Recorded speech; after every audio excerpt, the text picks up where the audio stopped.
मुझे शादी करके कौन सा सुख मिला, बस कुछ दिन तक खुशियाँ थी। उसके बाद से जब से मुन्नू हुआ है मुझे ना तो आराम मिलता है ना मेरी नींद पूरी होती है।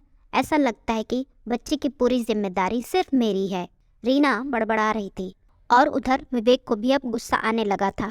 देखो रीना, मैं यह नहीं कहता कि तुम मुन्नू का ध्यान नहीं रखती हो, लेकिन मैं यह कह रहा हूँ कि अभी मुन्नू बहुत छोटा है।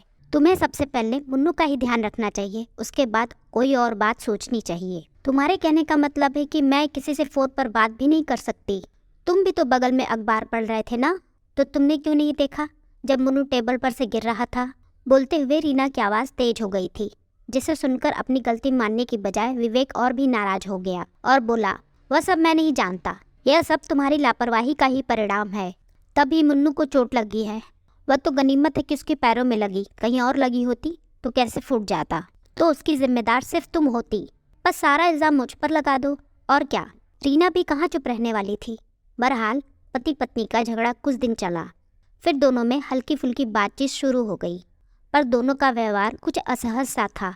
जब से रीना को विवेक ने उल्टा सीधा कहा था तब से रीना को बहुत गुस्सा था, और उस दिन विवेक भी सोच रहा था कि खामखा उसने रीना को इतना कह दिया, जबकि बच्चे की जिम्मेदारी तो दोनों की होती है।